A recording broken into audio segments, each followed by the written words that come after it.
गुरुर्देवो महेश्वरः गुरुः साक्षात् परं ब्रह्म तस्मै श्री गुरवे नमः।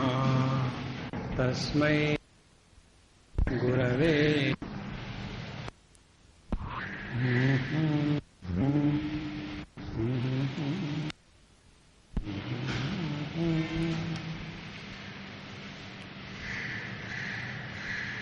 हमारे शास्त्रों में अनेक प्रसंगों का वर्णन आता है, जैसे पाप पुण्य, धर्म अर्थ काम मोक्ष, कर्म कर्म का सिद्धांत, प्रारब्ध कर्म, संचित कर्म, आगामी कर्म,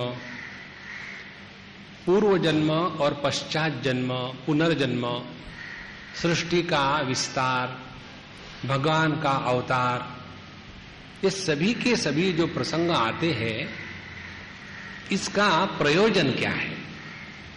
बिना प्रयोजन के यदि हम किसी चीज को देखेंगे तो उससे अनर्थ निकलेगा, अर्थ नहीं निकलेगा। जैसे एक बार एक लड़की अपने छोटे भाई को लेकर के घूम रही थी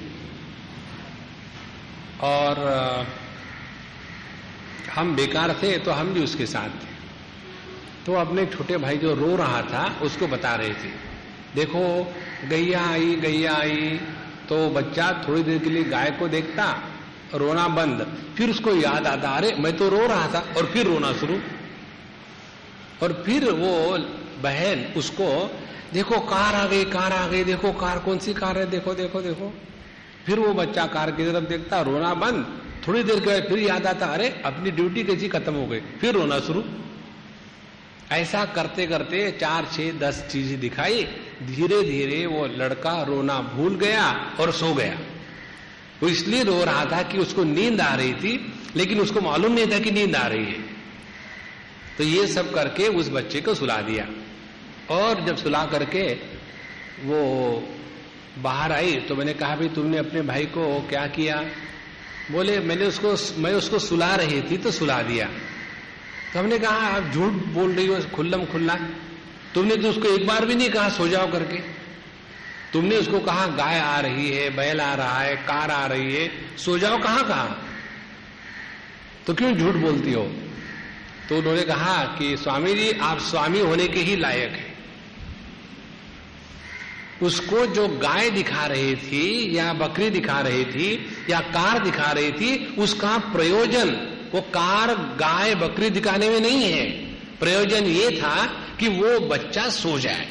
देखो, उसी प्रकार से शास्त्रों में जो भिन्न भिन्न विषय आते हैं, उसका प्रयोजन पुनर्जन्म सिद्ध करने के लिए नहीं है, पाप पुण्य के वर्णन के लिए नहीं है, ये जगत सत्य है ये बताने के लिए नहीं है, धर्म अधर्म की बात नहीं है। बात है सभी प्रकार से हमारा मन परमात्मा में समर्पित हो जावे, ये मूल प्रयोजन है। इस प्रयोजन को हम भूल जाते हैं और अनावश्यक बातों में भटकते रहते हैं, और फिर हम अपने जो अनुभव है इसी ज्ञान के आधार पर इंटरप्रेट करना चाहते हैं। स्वामी जी मैंने ही ऐसा क्या पाप किया, मुझे ऐसे हस्बैंड मिले, शुरू हो गया। तो अपना जो ध्यान है वो प्रयोजन की तरफ रखना चाहिए और उसके बाद हमको अध्ययन करना है। तो हम जितनी भी बातें भागवत महापुराण में पढ़ेंगे तो उसका प्रयोजन है कि हमारा मन प्रभु के चरणों में लगे और परमात्मा में समर्पित हो जाए। ये करने के लिए सब कथा चल रही है, बाल की खाल निकालने के लिए नहीं।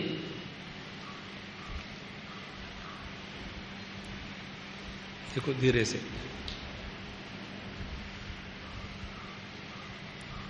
नारायण नारायण नारायण नारायण नारायण नारायण नारायण हरि नारायण नारायण नारायण नारायण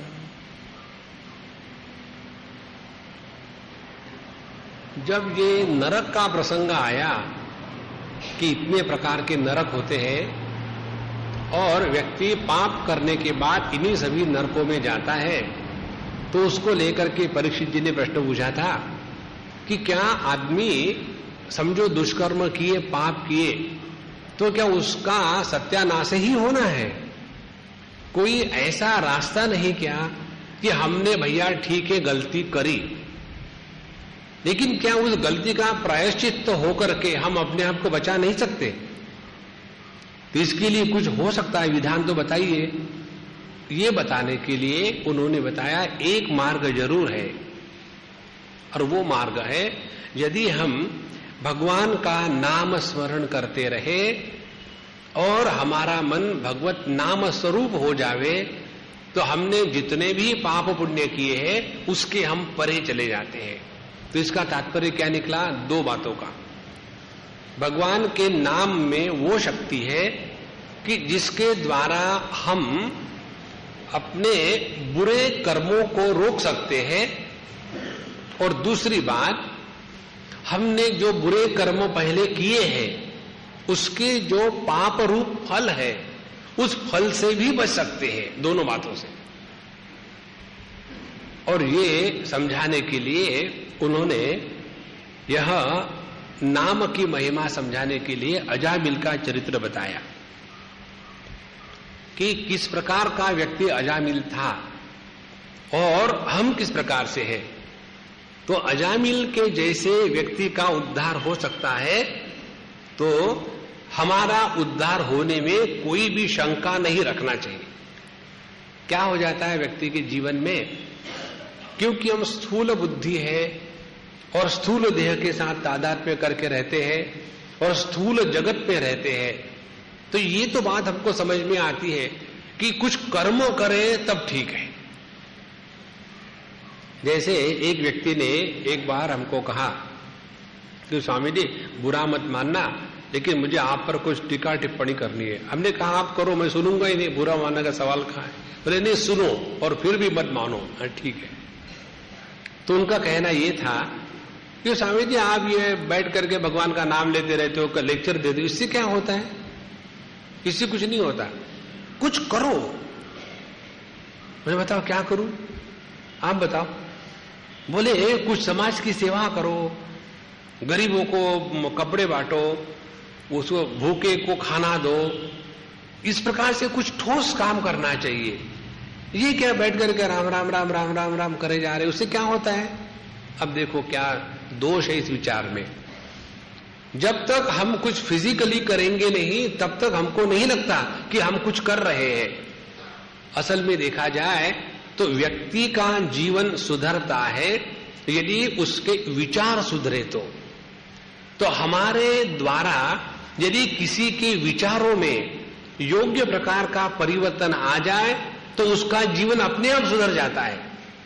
तो जो विचार परिवर्तन का जो कार्य है वो अत्यंत सूक्ष्म है और बहुत कठिन है, लेकिन ये बात समझ में नहीं आती। क्यों? कि हम बड़े स्थूल बुद्धि वाले हैं। इसी प्रकार से भगवान के नाम की जो शक्ति है इसको हम समझ नहीं सकते, और इसको समझाने के लिए यहां प्रसंग आता है अजामिल का। हमने कल आपको बताया था, आज शॉर्ट में बताएंगे। अजामिल के जैसा महापापी कोई नहीं था। 80 साल तक उसने सभी प्रकार के अच्छे बुरे कर्म किए थे, और उसका हमने आपको बताया था प्रारंभ कैसे हुआ। अच्छे घर का था, ब्राह्मण कुलोत्पन्न था और घर में अच्छे संस्कार थे। एक दिन केवल वो जंगल से जब पेड़ की पत्तियां या फूल लेकर के आ रहा था तो रास्ते में उसने एक वेश्या का और एक आदमी का बुरा वर्तन देखा। वो देखने के बाद उसके मन में ऐसा परिवर्तन आ गया कि पूरा जीवन उसने बर्बाद कर दिया। इसीलिए एक बहुत बड़े संत हो गए, वो कहते थे कि मनुष्य को कभी भी किसी भी चीज को 2 बार नहीं देखना चाहिए।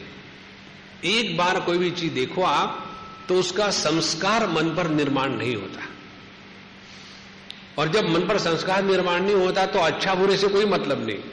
उसी चीज को हम 10 बार देखेंगे तो धीरे धीरे संस्कार निर्माण होते हैं और उसी संस्कारों के द्वारा प्रभावित होकर के हम उस वस्तु के गुलाम बन जाते हैं। तो उन्होंने एक ही बार उसको देखा और फिर उसके ऊपर में चिंतन शुरू कर दिया। देखो कितना बढ़िया जीवन है, मस्त रह रहा है, मौज कर रहा है, और मैं सुबह उठ करके घंटी बजा करके संध्या वंदन कर रहा हूं, कोई मतलब नहीं इससे। एक बार उनके मन में दुर्भावना आई और फिर उसको, जैसे नारद भक्ति सूत्र कहते हैं कि अपि एते तरंगायिता समुद्रायन्ते, पहले ये काम की जो बातें होती है एक छोटे तरंग के रूप में आती है और धीरे धीरे समुद्र का रूप धारण कर लेती है। तो उनके भी जीवन में ऐसा ही हुआ और फिर वो सभी प्रकार के दुष्कर्म करने में लग गए। जब मृत्यु का समय आया तो उन्होंने अपने एक छोटे लड़के को बुलाया, भाई नारायण आ जाओ, जल्दी आ जाओ, क्योंकि वो देख रहे थे यमदूत आए हुए हैं। भैंस के ऊपर बैठ करके, बहुत विकराल उनका स्वरूप है, और उसको देख करके डर गया।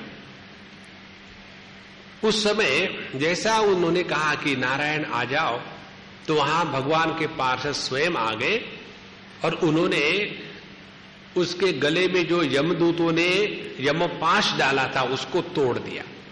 यहां तक हमने कल देखा था। अब उसके बाद इन दोनों का संवाद हुआ, वो संवाद भी उसने पूरा देखा। उसमें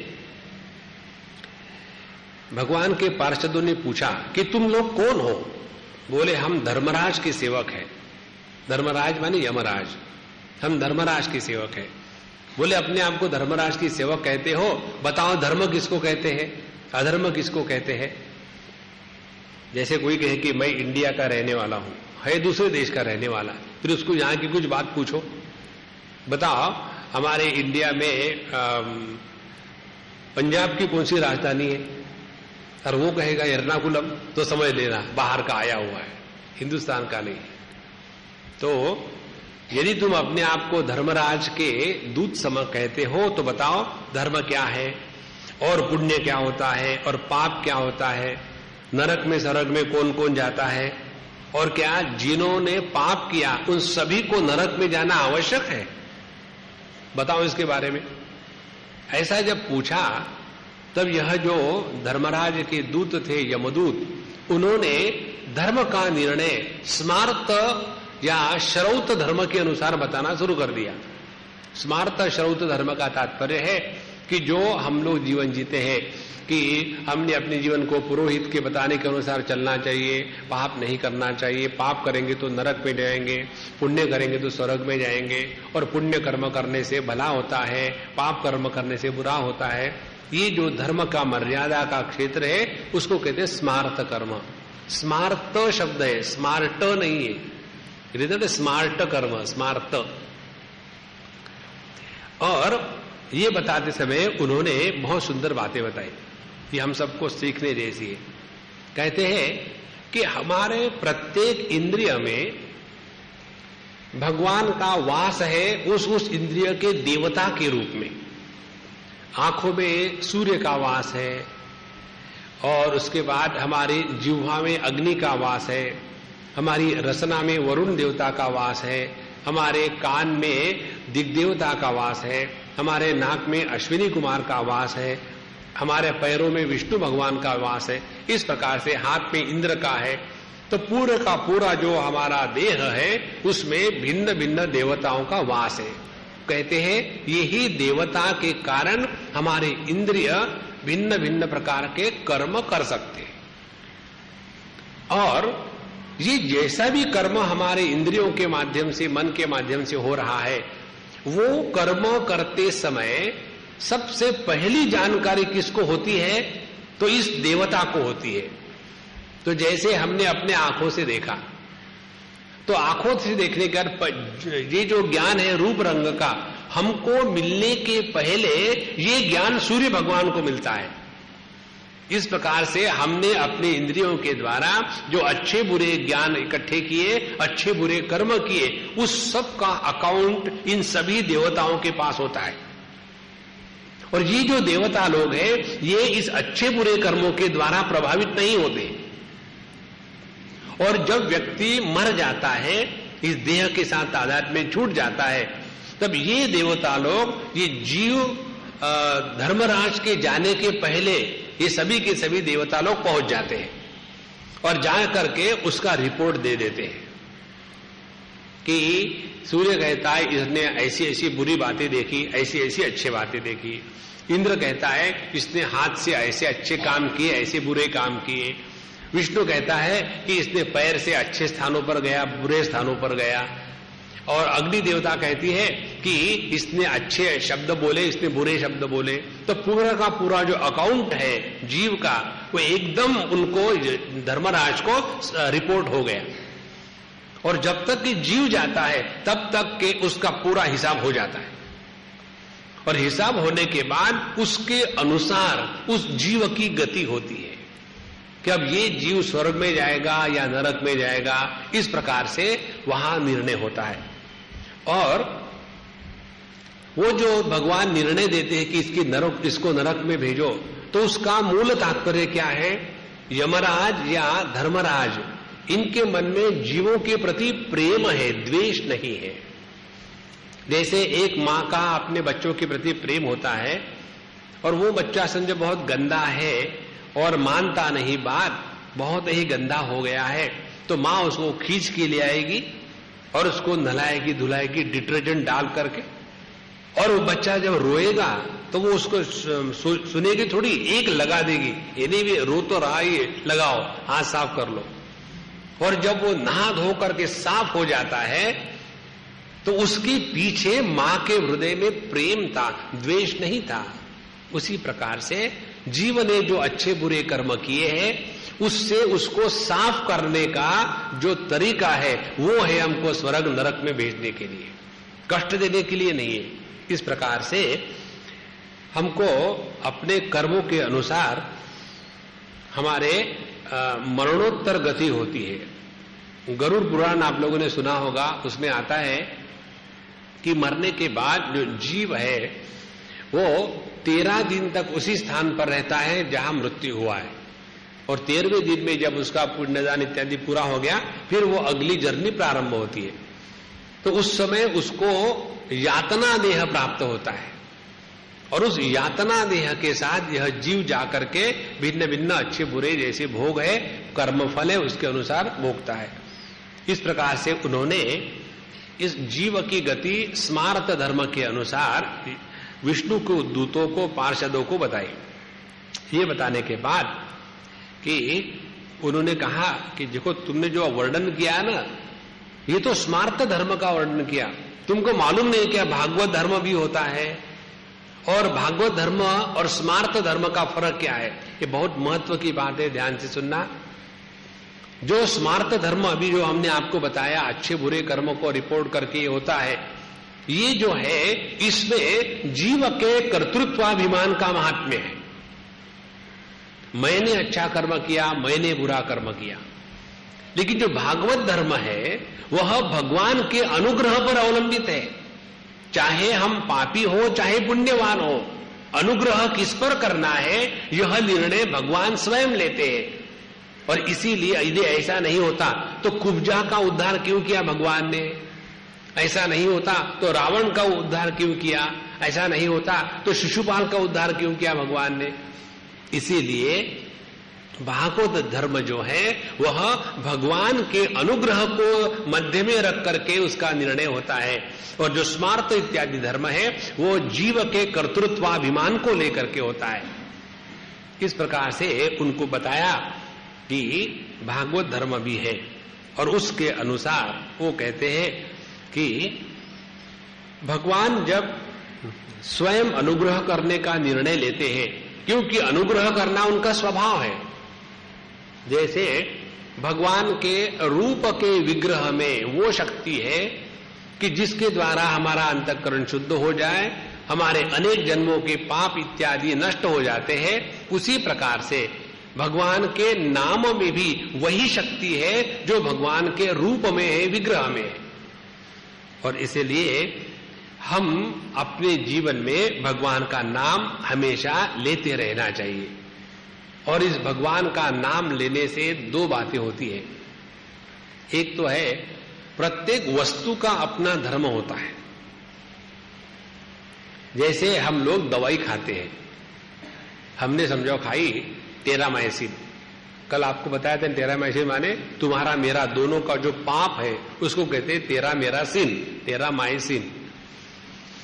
तो ये जो दवाई हम खाते हैं तो उस दवाई का प्रभाव कैसे होता है ये हमको थोड़ी मालूम होता है, लेकिन होता जरूर है।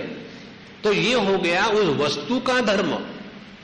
तो एक तो होता है वस्तु का धर्म जिसके द्वारा हम पर उसका प्रभाव होता है। उसी प्रकार से भगवान का नाम ये जो वस्तु है इसमें हमारे अंतःकरण को शुद्ध और पवित्र करने की जो क्षमता है उसके कारण चाहे हम उसको जाने या न जाने यदि भगवान का नाम लेते रहेंगे तो उसके प्रभाव से हमारा अंतःकरण शुद्ध पवित्र होगा। पहली बात ये समझ लेना। और दूसरी महत्व की बात यह है कि किसको अपना नाम अच्छा नहीं लगता। चाहे अपना नाम कुछ भी हो। एक मेरे पास एक बार मैं अपने कमरे को व्हाइट वॉश कर रहा था, पेंटिंग कर रहा था, तो वहां दो थे लेबर्स काम करने वाले। एक का नाम था शंकर, दूसरे का नाम था दुर्योधन। तो मैं उसकी मजाक उड़ाता था, भाई तुमको दूसरा नाम मिला नहीं क्या तुम्हारे माँ बाप को? बोले नहीं, ये नाम अच्छा, इसमें क्या खराब है। और फिर उसके जो मित्र था जो काम करने वाला, उसका नाम शंकर था, वो मुझे बता रहा था, बोले स्वामी जी इसको पता नहीं क्या हो गया। क्या हो गया? बोले इसके नाम के कारण इसकी शादी नहीं हो रही।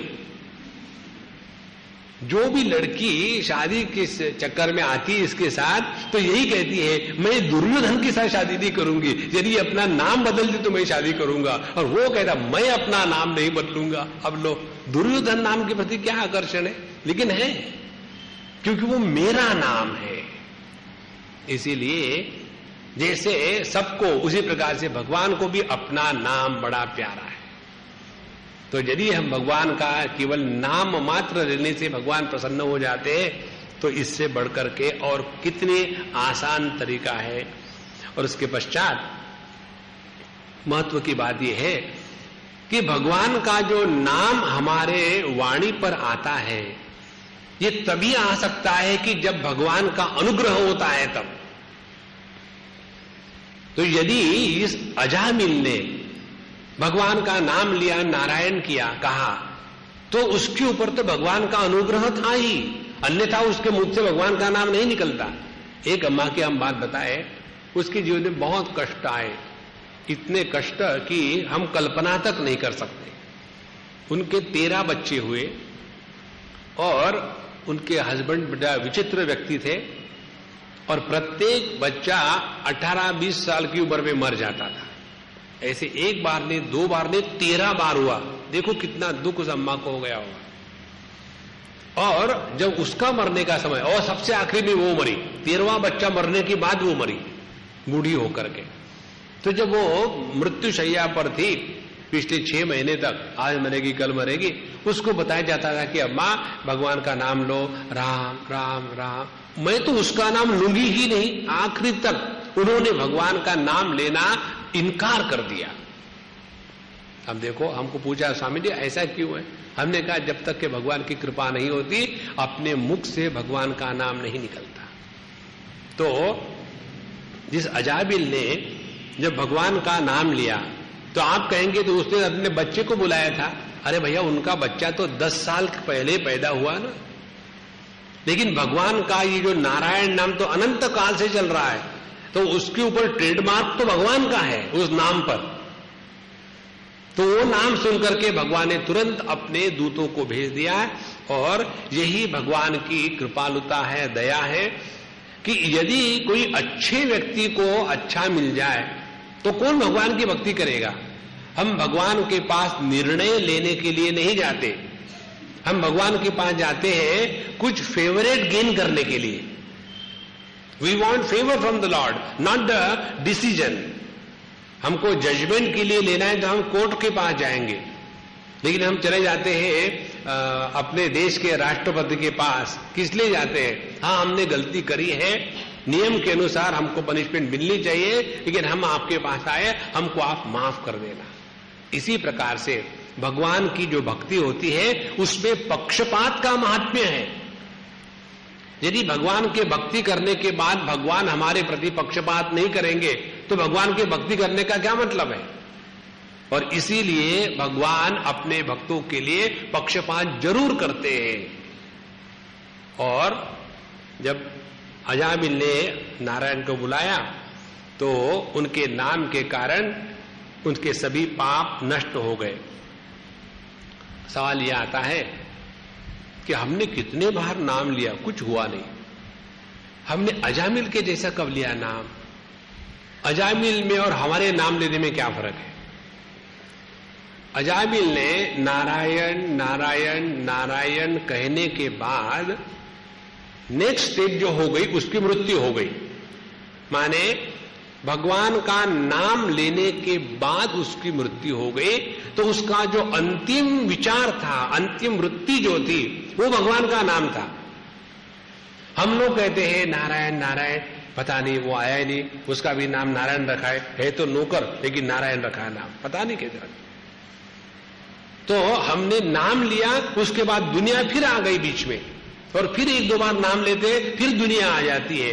तो अंतिम समय तक भगवान का नाम अपने जिह्वा पर अंतःकरण में रहे, इसीलिए अखंड भगवान का नाम लिया करो। और यदि किसी व्यक्ति का अखंड नाम स्मरण चल रहा है, श्री कृष्णा श्री कृष्णा श्री कृष्णा श्री कृष्णा, जिंदा हूं मैं, घबराना मत। वहां पे तो जी मर गए क्या? मैं मरने के लिए पैदा हुआ ही नहीं, मैं कभी ना मरता ना मरूंगा। तो जो अखंड भगवान का नाम लेते रहेंगे तो ये स्थिति होगी जो हमारे अजामिल महाराज की थी। इसीलिए भगवान का नाम लेने से सभी के सभी जो पाप इत्यादि नष्ट हो जाते हैं, और इसलिए मृत्यु के पहले भगवान का नाम होना लेना चाहिए, क्योंकि मृत्यु के समय तो कुछ नहीं हो सकता। मृत्यु के समय हमारे सभी प्रयत्न शिथिल हो जाते हैं। ना तो हमारे देह के कार्य पर हमारा नियंत्रण होता है, ना तो मन पर हमारा नियंत्रण होता है। उस समय केवल जो बिना प्रयत्न के साध्य है वही हो सकता, और वही करने के लिए अखंड परमात्मा का नाम लेते रहना चाहिए। अच्छा, इसके पश्चात जब ये कहा तो ये जो यमदूत थे वो चले गए, बोले ठीक है आपने कहा हम चले जाते हैं, और वो चले गए यमराज के पास। फिर उसकी कहानी बाद में बताएंगे। और जब अजामिल ने देखा कि यमदूत चले गए और पार्षद खड़े हैं, तो उसको नमस्कार करने के लिए खड़ा ही हुआ वो, तो उसी समय वो भी अंतर्धान हो गए। उसके पश्चात उसके पूर्ण जीवन में एकदम परिवर्तन आ गया। उसने उस वेश्या को, बच्चे के घर को, दार को, सबका त्याग करके गंगा किनारे गया, और उसके बाद उसने अखंड नाम स्मरण ही लेता रहा, और धीरे धीरे धीरे धीरे उसका अंतःकरण इतना पवित्र हो गया कि उसके पश्चात उसके अंतःकरण में परमात्मा के सिवा कुछ नहीं रहा, और उसी के द्वारा उसका भगवान में विलीनीकरण हो गया। इस प्रकार से अब देखो, यह जो अजामिल जैसे व्यक्ति का उद्धार हो सकता है भगवान के नाम से, तो क्या हम सुपर अजामिल है? नहीं, इतना पाप करने की हमारे पास क्षमता कहां है? हम इतना पाप भी तो नहीं कर सकते। इसीलिए भगवान के नाम को हमेशा पकड़ के रखना। इसके लिए हम आपको छोटा सा गणित बताते, उतना कर लो सब कुछ हो जाएगा। आपने किया है क्या? हाँ किया है, इसलिए आपको बता रहे हैं। अपने सांसों के साथ, सांस माने बहुसांस वाली नहीं, असली सांस वो नकली होती है, जहां सांस क्या हो यहां फिर सांस को ले आए। तो अपनी जो सांस है, इस सांस के साथ भगवान के नाम को जोड़, एक ही करना है, ज्यादा नहीं। और देखो, इसमें से दो में से एक ही आपको करना है। सांस लेने के लिए तो आपको प्रयत्न नहीं करना पड़ता, जैसे आपको बताएंगे नहीं, लिखो तो लिखने का प्रयत्न, कागज पेंसिल, भगवान का नाम लो, ठीक से लाइन में लिखा है कि नहीं, कितनी बातें हैं, कुछ नहीं। दो में से सांस तो ऑटोमेटिकली चल रही है, उस सांस के साथ भगवान के नाम को जोड़ लो। अंदर गया हरि, बाहर आया ओम, हरि ओम, हरि ओम। पहले कुछ दिनों तक तकलीफ होगी, नहीं बनेगा, लेकिन अपने आप हो जाता है। इसके लिए हम आपको एक टेक्निक बताते हैं। वो टेक्निक ऐसी है कि हमारा जो मन है किसी भी रिदम के साथ, ताल के साथ तुरंत पकड़ में आ जाता है। क्योंकि जब हम मां के गर्भ में रहते हैं तो मां के हृदय की धड़कन हमने बचपन से सुनी है। इसीलिए बच्चों को जब सुलाती है ना माताएं, तो क्या करती है, गोद में रख करके धड़ाधड़ मारती है। बच्चा सोचता है कि सोना अच्छा है मार खाने से। मेरे पहले बहुत गलत धारणा थी कि ये जो औरतें माताएं होती है ये बड़ी कोमल होगी, बड़ी शांत होगी, बड़ी प्रेम वाली होगी। लेकिन मैं स्कूल चलाया हूं 4-6 साल, तो उस स्कूल में मैंने देखा 70-80 माताएं स्कूल की टीचर थी, जिसका मैं इंचार्ज था। और जब मैं राउंड पर जाता था, जब देखता था कि राम राम कैसी डांटती थी, तब मुझे पता चला कि इनका असली रूप है महाकाली। तो हम जब मां के गर्भ में रहते हैं तो पहले हृदय का जो धड़कन है उसका रिदम हमको मिलता, उसी को पकड़ लो। तो जब आप चल रहे हैं तो पैरों का जो रिदम है चलने का, उसके साथ भगवान का नाम लगा। यदि आप ट्रेन से जा रहे हैं, खटक खट खटक खट, हरि ओम हरि ओम हरि ओम हरि ओम, लग जाओ उसके साथ। कहीं भी रिदम को पकड़ो। यदि कहीं जा नहीं रहे, आप एक जगह बैठे तो माला ले लो हाथ में और माला के साथ रिदम को तैयार करो। हरि ओम हरि ओम हरि ओम हरि ओम हरि ओम हरि ओम। तो यहां रिदम तैयार हो जाएगा। और रिदम एक बार एस्टैब्लिश हो गया, मन कितना भी विक्षेपित हो जाए तो तुरंत हाथ में माला आ गई तो मन अपना काम में लग जाता है, हरि ओम बिना प्रयत्न के। और ये भी नहीं है तो शांत बैठे हैं, कहीं भी बैठे रहो आप, अपने सांस तो चलती ही रहेगी, तो सांस के साथ भगवान के नाम को जोड़ लो। इन सब का तात्पर्य यही है कि हमारी अंतिम गति यही हो कि बिना प्रयत्न के भगवान का नाम हमारे सांसों के साथ एक हो जाए। क्योंकि मृत्यु क्या है, सांस निकल गई और वापस आना भूल गई, उसको कहते मृत्यु। तो यदि हमने सांस के साथ भगवान का नाम लेना शुरू कर दिया और सांस निकल गई तो हमको कुछ फर्क नहीं पड़ेगा। क्यों? कि परमात्मा का नाम चालू है। इस प्रकार से हमको भगवान का नाम लेना चाहिए। अच्छा महाराज, अब कथा में आते हैं। यमदूत महाराज के जो यम महाराज के जो दूत थे बड़े फ्रस्ट्रेट हो गए और यमराज के पास चले गए और उन्होंने कहा कि बॉस ये बताओ, आज हमारी बड़ी नाक कटी, क्या हो गया? हम वहां गए उस अजामिल को लाने के लिए और पता नहीं इस दुनिया में कितने शासक हैं। क्या हम सोचते थे कि आप ही अकेले शासक हो, लेकिन कोई और भी है क्या? यदि एक ही चीज को दो व्यक्ति चला रहे हो, उसका शासन कर रहे हो, तो हमेशा गड़बड़ी होती है।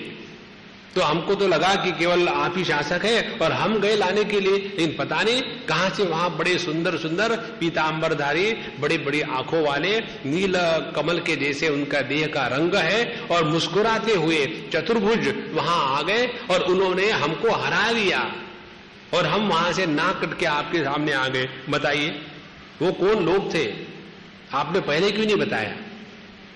तो यमराज कहते हैं, देखो इस जगत में मेरे अतिरिक्त भगवान भी है, जिन्होंने मेरा भी मर्यादा के अनुसार निर्माण किया है और मेरा भी नियंत्रण वही करते हैं।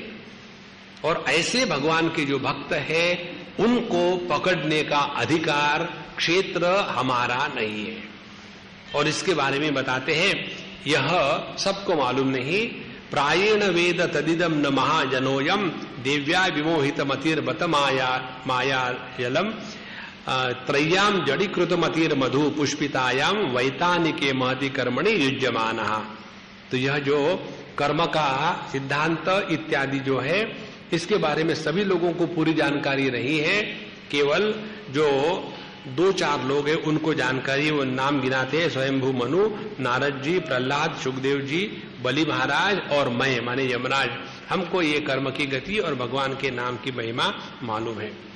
और जब अजामिल ने भगवान का नाम लिया तो नाम उच्चारण करने से ही उसके सभी पाप ताप नष्ट हो जाते हैं। इस प्रकार से वर्तमान में किए गए पाप और भूतकाल में किए गए पापों का फल, ये दोनों भगवान के नाम से नष्ट हो जाते हैं। इसका होने के बाद वो कहते हैं कि देखो यमदूतो, एक बात सावधान रह करके सुनो, ये बात बहुत महत्व की है। कहते हैं जिह्वान वक्ति भगवत गुण नाम धेयम चेतश्च न स्मरति तच्चरणारविंदम कृष्णाजयो नमति यच्छिर एकदापि तानान यध्वम असतो कृत विष्णुकृत्यान। कि जिसकी जिह्वा भगवान के नाम गुण का कीर्तन नहीं करती, जिसका चेतस मन भगवान का स्मरण नहीं करता, चरणारविंद का स्मरण नहीं करता, जिसका सर भगवान कृष्ण के सामने झुकता नहीं है, ऐसे पापियों को मेरे साथ पकड़ के ले आना, उनको हम ठीक कर देंगे। लेकिन जो भगवान का नाम स्मरण करते हैं उनको पकड़ने का अधिकार तुमको नहीं है। इस प्रकार से इस 6वें स्कंध के पहले 3 अध्यायों में नाम की महिमा बताई है। इसका जो नाम था अजामिल, अजा माने माया, ये शब्द आता है माया के लिए अजा शब्द श्वेताश्वतर उपनिषद में। अजा माने जिसका जन्म नहीं हुआ, भगवान की माया का जन्म नहीं, वो भगवान जैसी नित्य है, उनकी माया भी नित्य है।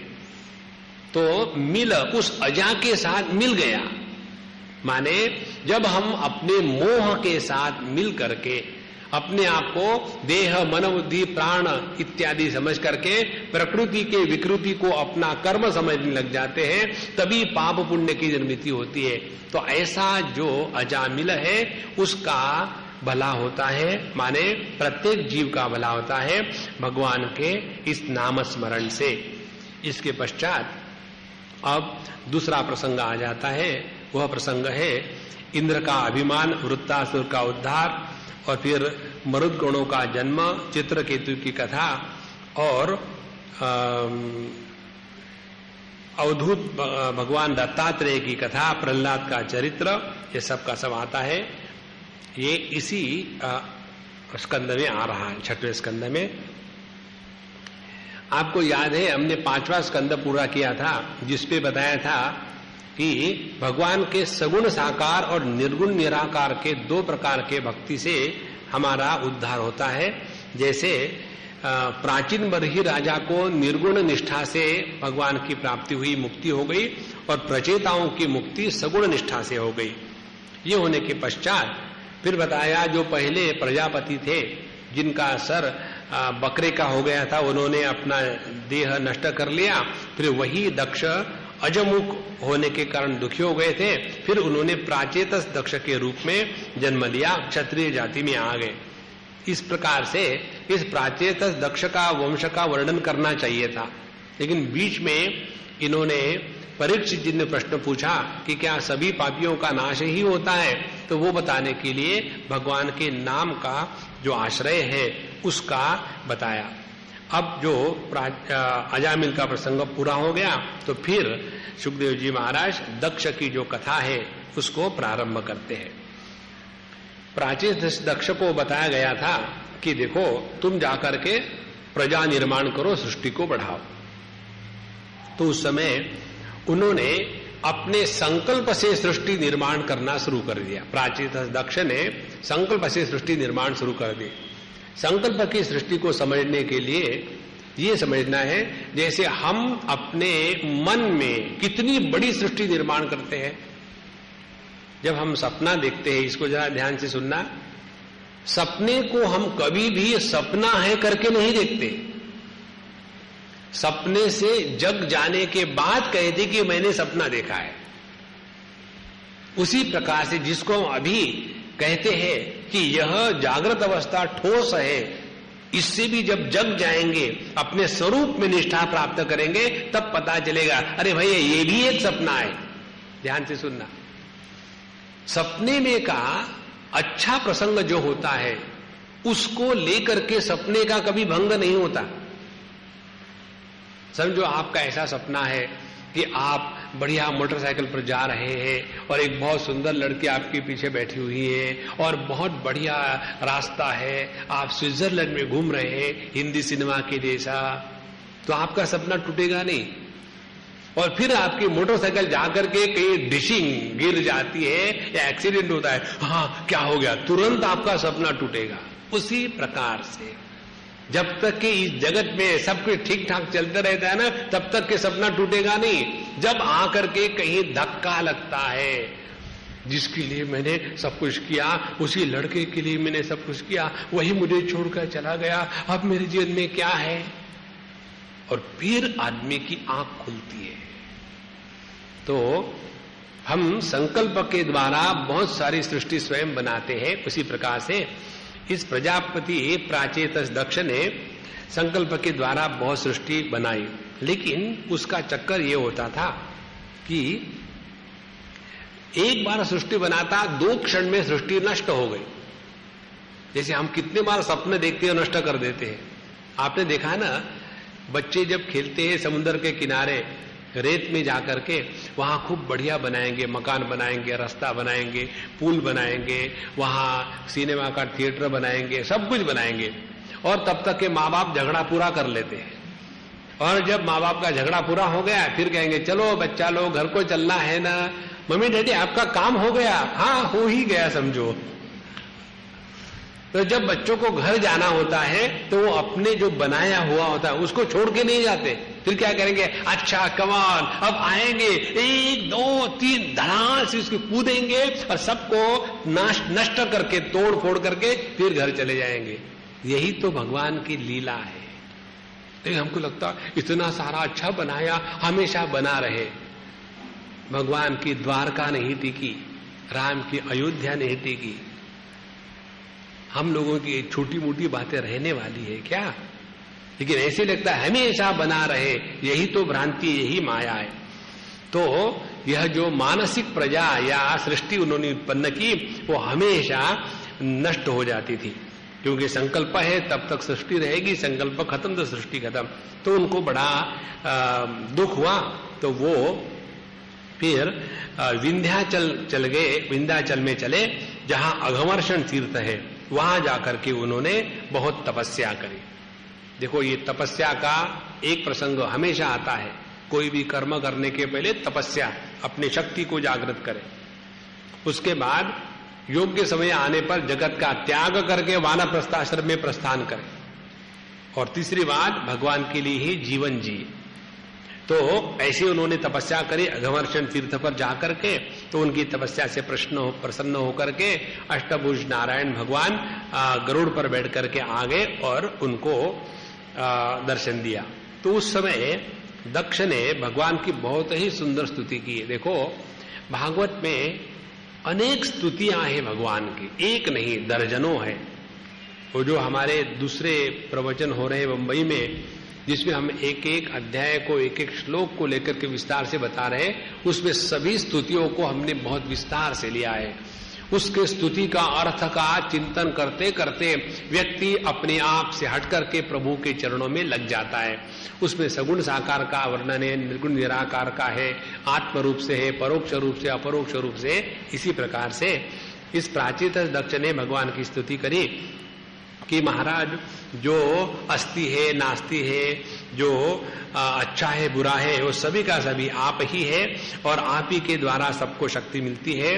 और जो अपने शक्ति के बल पर युद्ध कर रहे हैं, धर्म का पक्ष लेकर के, अधर्म का पक्ष लेकर के, उन दोनों में आप ही की शक्ति है। जो बौद्धिक युद्ध कर रहे हैं, उन दोनों में आपकी शक्ति है। आपके सिवा इस जगत में कुछ है ही नहीं। आस्तिक भी आपके ही शक्ति से आपका प्रतिपादन करता है, और जो नास्तिक है वो भी आप ही की शक्ति से आपका अनादर करता है। इस प्रकार से आप ही सब कुछ है। तो अस्ति नास्ति की जो परे है, ऐसे भगवान आपको हम नमस्कार करते हैं। ये कहने के बाद भगवान कहते हैं कि मुझे मालूम है तुमने किस लिए मुझे नमस्कार किया, तुम्हारा काम फेल हो रहा है इसलिए तुम मेरे पास आए। कितनी बार तुमने सृष्टि बनाई, संकल्प की, वो टिकती तो है नहीं, तो मुझे मालूम है तुम्हारी क्या समस्या है। अब हम तुमको बताते हैं, मिथुन व्यवसाय धर्मिण्याम। अब इसके पश्चात तुम ये संकल्प की सृष्टि बंद कर दो और मैथुनी सृष्टि प्रारंभ कर दो। मैथुनी सृष्टि का तात्पर्य है जहां स्त्री और पुरुष माने रज और वीर्य इनके संयोग से जो सृष्टि निर्माण होती है उसको कहते हैं मैथुनी सृष्टि, जिसमें द्वंद्व का होना आवश्यक है। ऐसी सृष्टि निर्माण करो। ये कहने के पश्चात भगवान तो चले गए। फिर दक्ष प्रजापति ने पंचजन की पुत्री थी असिकनी, उससे विवाह किया और उससे हर्यश्व और शबलाश्व ऐसे नाम के अनेक पुत्र उत्पन्न हुए। और जब वो अनेक पुत्र उत्पन्न हुए तो उनको बताया गया, जाओ अब तुम बच्चों सृष्टि को बढ़ाओ, क्योंकि यही कार्य मुझे मेरे पिताजी ने बताया था, अब मैं तुमको बताता हूं। तो जब ये चले गए नारायण सरोवर पर तपस्या करने के लिए, और वहां उनको नारद जी मिले और नारद जी ने उनके कान में मंत्र पढ़ा दिया कि काहे को ये संसार के चक्कर में पड़ते हो, इस संसार में अभी तक कोई सुखी नहीं। हम आपको एक बात बताते, आपको अच्छी नहीं लगी तो मुझे क्या फर्क पड़ता है, मुझे अच्छी लगती है। ये माँ बाप लोग अपने बच्चों की शादी मालूम है क्यों करना चाहते, बदला लेने के लिए। किया था, ठीक है बेटा तेरी शादी कर देंगे, फिर तेरे जब बच्चे हो जाएंगे फिर देखेंगे तमाशा कैसे हमको कष्ट दिया था। एक ट्रक के पीछे मैंने पढ़ा था, ऐसा लिखा हुआ, बुरी नजर वाले तेरी बड़ी लंबी उम्र हो, तेरे बच्चे बहुत साल जिए और मरते दम तक तुझे सताए। देखो कितनी परेशानी की बात। तो नारद जी ने कहा कि ये शादी विधि के चक्कर में मत पड़ना, बढ़िया भगवान का नाम लेते रहो। और देखो मैं एक मस्त घूम रहा हूं, ऐसी घूमो, काहे कोई शादी करके बांध के रखे हो अपने आप को बैल के जैसे खूंटी के साथ छोड़ो। जब ऐसा कह दिया तो वो विरत हो गए, और जब वो विरत हो गए तो दक्ष प्रजापति को बड़ा गुस्सा आया कि ये क्या है, हमने इतने बच्चों को पैदा किया, बाबा जी बनाने के लिए थोड़ी पैदा किया, हम तो चाहते हमारे लिए वो गृहस्थ बने और सृष्टि का विस्तार हो। उनको बड़ा क्रोध आया। उसी समय नारद जी वहां पहुंच गए, जरूरत नहीं थी, पहुंच गए। नारद जी का यही सौंदर्य, पहुंच गए। और पहुंचने के बाद उन्होंने उनको ऐसी गालियां दी नारद जी को दक्ष ने कि तुम बड़े घटिया हो, हमारे जो संसार का तंतु है उसको तोड़ने वाले हो, कृत, उनको शब्द कहा तंतु कृंतन, हमारे वंश के नाश करने वाले हो, इन अबोध बालकों को गलत उपदेश करके सबको भिखारी बना दिया है, हमने गृहस्थ बनाने के लिए पैदा किया था और तुम पता नहीं क्या कर दिया उनको, इसीलिए मैं तुमको शाप देता हूं, कहीं भी एक स्थान पर तुम कभी टिकोगे नहीं, घूमते रहोगे जिंदगी भर। ऐसा जब शाप सुना नारद जी ने तो नारद जी बड़े प्रसन्न हो गए कि भगवान आपने तो मुझ पर बड़ा उपकार किया है। बोले कैसे उपकार? अब ना तो मुझे आश्रम का चक्कर है, ये तो आश्रम माने मालूम है क्या होता है आश्रम का, हमारे तरफ से अंदाज ये है अर्थ, एक गृहस्थ मार्केट में जाकर के आधा किलो भिंडी खरीद के ले आता है, भिंडी को कहते हैं लेडीज फिंगर, वो खरीद के ले आता है, और बाबा जी लोग आश्रम खोल करके आधा ट्रक जेंट्स फिंगर माने गाजर ले आते। दुकानदारी वही है, वही पैसा, वही अकाउंट, ये आया वो गया, उसे नहीं लिया उसे नहीं लिया। इसीलिए आपने मुझे बड़ा मेरे पर उपकार किया। अब ना तो मुझे कोई कुटिया है, ना आश्रम है, ना मुझे कोई चेले है, ना चपाती है, और मैं मस्त अपना भगवान का नाम लेते घूमता रहूंगा। और आपने जो कहा है उसको मैं शिरोधार्य करता हूं, कहीं भी मैं इकट्ठा नहीं बैठूंगा। इस प्रकार से आपने शाप दे करके मुझे विरक्त बना दिया, धन्य है आप। देखो नारद जी में वो शक्ति थी कि दक्ष प्रजापति को भी शाप दे सकते थे, लेकिन भागवत का लिखते हैं कि सामर्थ्य होने पर भी जो अपने शत्रु का भी बुरा नहीं करता उसी को कहते हैं साधु संत। नहीं तो किसी ने हमारा बुरा किया तो हम उसका क्यों नहीं बुरा करें? तो ये बदले की भावना से जीने वाले कभी भी साधु संत के कैटेगरी में नहीं आते। इस प्रकार से जब उनको ये सब हो रहा था तो ब्रह्मा जी को पता चला कि ऐसी गड़बड़ी हो गई है। तो ब्रह्मा जी स्वयं दक्ष के पास गए कि भैया दुखी मत होना, मुझे मालूम है नारद ने क्या गड़बड़ी करी, लेकिन वो भी मेरा ही लड़का है, मैं क्या करूं? तो बोले ऐसे करो, अब तुम लड़कियां पैदा करो, लड़की मत पैदा करना, क्योंकि बाबा जी लोग लड़कों को ले जाते, लड़कियों को कोई ले जाना चाहता, क्यों परेशानी ले, लड़कियां पैदा करो। तो उन्होंने फिर लड़कियां पैदा करी, और जब लड़कियां पैदा करी तो उनसे बहुत सारी लड़कियां होने के बाद उनको भिन्न भिन्न ऋषियों से शादी करा करके उनका पूर्ण विस्तार हुआ। इसी को कहते हैं दाक्षायणी प्रजा है। अब उसी दक्ष की पुत्रियों में 2 लड़कियां थी, दिति और अदिति। दिति का तात्पर्य है जो भेद का निर्माण करने वाली है, तोड़फोड़ करने वाली, उसी के जो पुत्र उनको दैत्य कहते हैं। और अदिति माने जोड़ करने वाली, उसी के पुत्र जो उनको आदित्य कहते हैं। तो यह जो अदिति और दिति ये दोनों अपने ही हृदय की वृत्तियां हैं, और उनका विवाह हुआ था कश्यप ऋषि से। कश्यप ऋषि माने हम जो शुद्ध साक्षी चैतन्य है, हमारे मन में बुरा विचार आया, इसकी नाक काट देंगे। फिर अच्छा विचार आया कि चलो भगवान का दर्शन करने के लिए पैदल जाएंगे शबरीमलाएं। तो ये दोनों जो वृत्तियां हैं, इन दोनों को प्रकाशित करने वाला मैं इन दोनों के द्वारा प्रभावित नहीं होता। तो यह जो द्वितीय और अदिति भेद निर्माण करने वाली और अभेद की संस्थापना करने वाली, ये 2 वृत्तियां हमारे प्रत्येक के हृदय में है। तो ये हो गया इसका आध्यात्मिक अर्थ।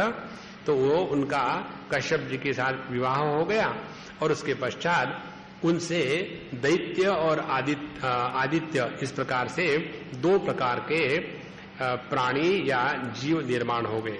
जो आदित्य है वो सबका प्रकाशन करने वाले, संध्यावंदन करने वाले, धर्म में प्रवृत्त है, और जो दैत्य है दिति की संतान, वो सबका नाश करने वाले, धर्म का क्षय करने वाले। इस प्रकार से 2 प्रकार के पुत्र निर्माण हुए।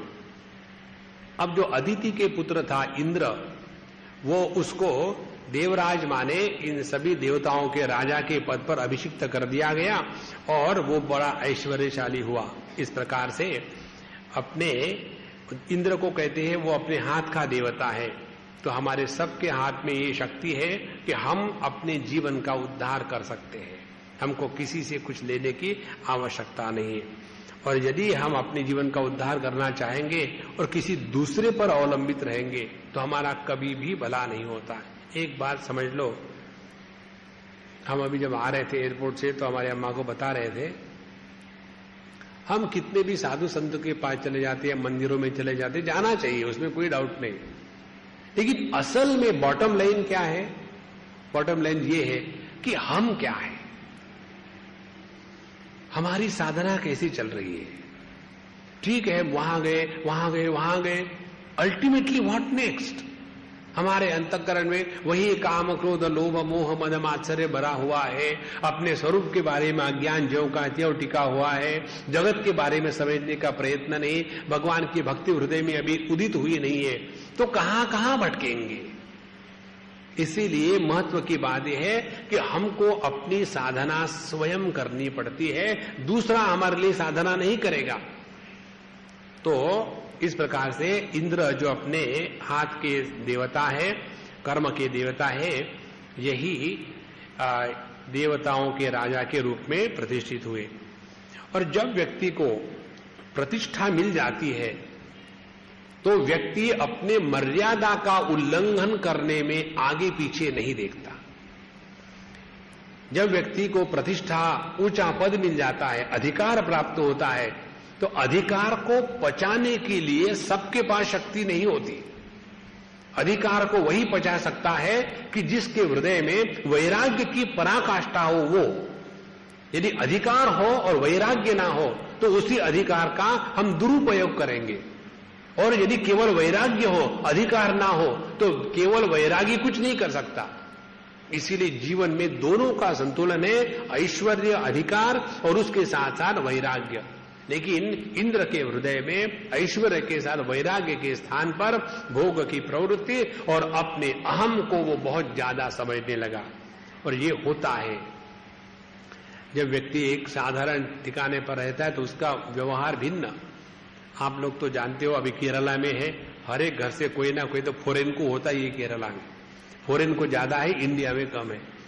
यहां से जाएंगे, वहां जाने के बाद देखो 1-2 साल में उनका ऐसा व्यवहार हो जाता है कि जैसे अपने इंडिया के लोग जब वहां पहुंच जाते हैं, उन्हीं के माँ बाप तो वो बेचारे वहां तरसते हैं कब वापस चले जाएंगे अपने केरला में, और यहां आने के बाद फिर कसम खाते फिर वहां नहीं जाएंगे। क्यों? कि वहां जो प्रेम, आदर, मर्यादा सबका उल्लंघन हो जाता है।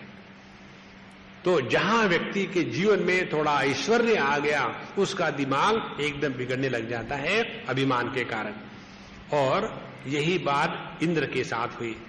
और एक बार जब सभी देवताओं की सभा में इंद्र बैठे थे, उसी समय उनके गुरु, देवताओं के गुरु बृहस्पति जी वहां आ गए। तो जहां बृहस्पति जी वहां आ गए तो ये नियम बनता, गुरु आने के बाद शिष्य को उठ के खड़ा होना चाहिए।